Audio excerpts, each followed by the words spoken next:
Hello everyone. Today we're going to be reviewing a new device from Pocketbook, which is Pocketbook Pro 602. It's 6-inch device.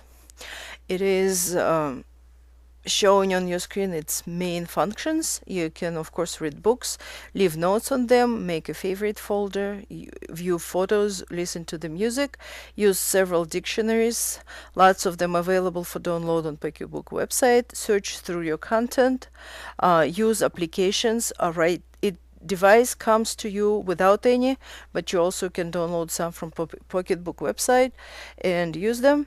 And it is quite flexible in its configuration.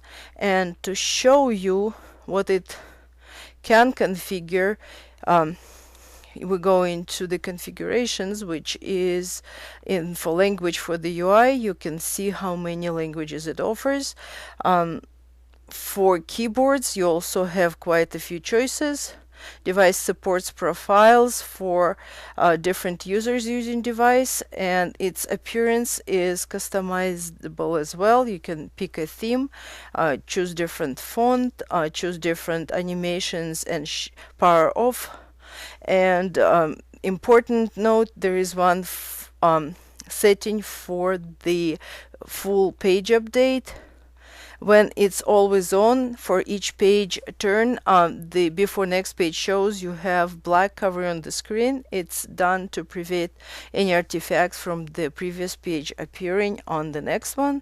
Some people find it distracting, so they choose to turn it off or do it every certain page so that they have less artifacts and less black covering all the page in between. We also can download themes from the Pocketbook website, and eventually we would be able to pick more customizable content from their website. This device also offers key mapping, which is a very nice feature for people wanting to customize buttons to do different things. And it of course gives you option to open and start up either the book you just read or main menu. You can have settings for your text to speech, and at the moment this particular device has 4 of them installed, which is Chinese, French, English, and Spanish. Pocketbook representatives say that it is able to do up to 26 languages. At the time though, in the device fits only 4, and they say that soon users would be able to customize which languages they are installed on their particular device by going to the Pocketbook website and downloading appropriate language pack for their particular need. As far as dealing with the books, your main place where you would be able to do that, it's your library. And in your library there is 3 tabs up top. The Files tab lets you see the books as far as they are on your devices, which is either device or SD card, and it shows exactly the same folder structure as you set it up there yourself. You have many different versions of how you can handle your text. For example, if we bring up the menu, here we would be able to pick text to speech. We can rotate the screen, use dictionary, put a bookmark, write a note, and in settings for it, it is quite customizable setting because within the book we can change the font, encoding, line spacing, margins of the page, and even line breaks, which makes it by far the most customizable electronic book reader at the moment.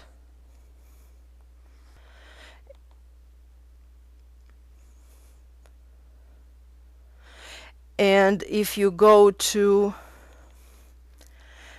the library tab, It shows your books by categories. At the moment, it is genres and formats. We're told that with the updates, you would be able within each category sort your books by author or by title. It is also has a web browser. The web browser is under the Bookland. Bookland, it's Pocketbook own bookstore, which is the home page for its browser. At the moment, you cannot change the home page, but they promise that you should be able to do it in the future. While it's loading my browser, I can show you the buttons. The top has a power button.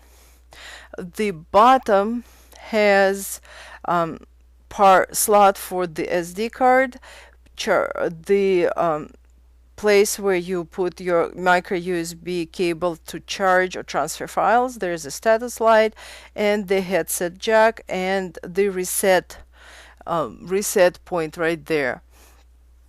And these are speakers.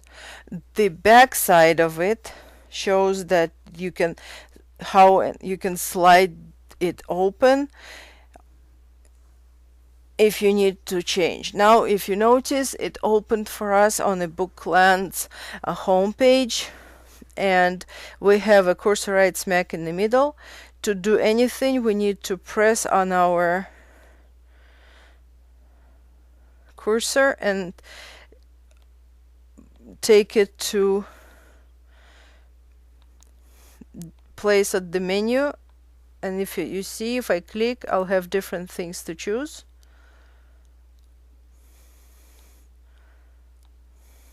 We can click different parts of the screen for different results. For example, if I click here, it should give me option to open the page. Right there, open a particular location. If I would be able to click on it, it would let me enter different website address. It should open a keyboard for it.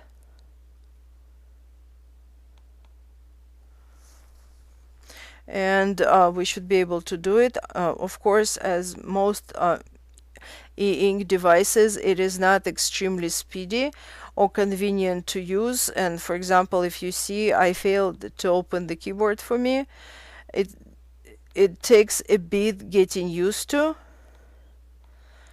But what is important to know that it actually lets you go log in to different websites and download all books in all the different formats it supports.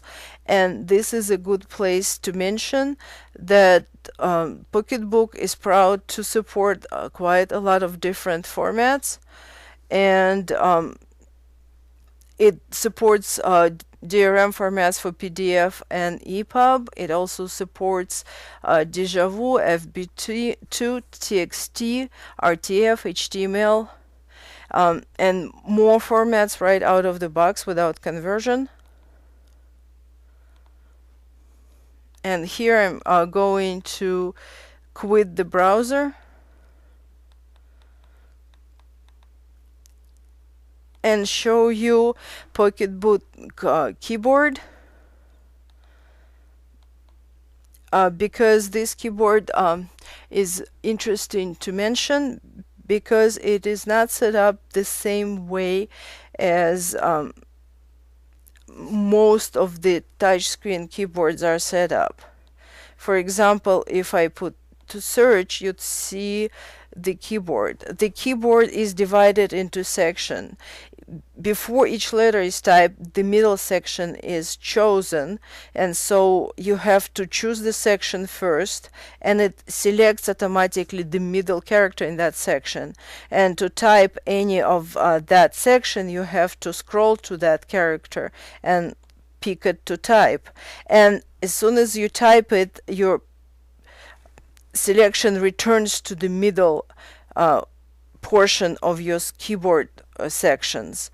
So if you need to type, for example, 111, each time you type 111, you would have to go to 1 like that, press 1, go from the middle section again, pick the section with numbers, go back to 1. It takes time to get used to. It is, I think, unique keyboard as far as I've seen so far in the electronic devices, but I guess if you get used to it, you can use it efficient enough. Right now I'll go exit out of it,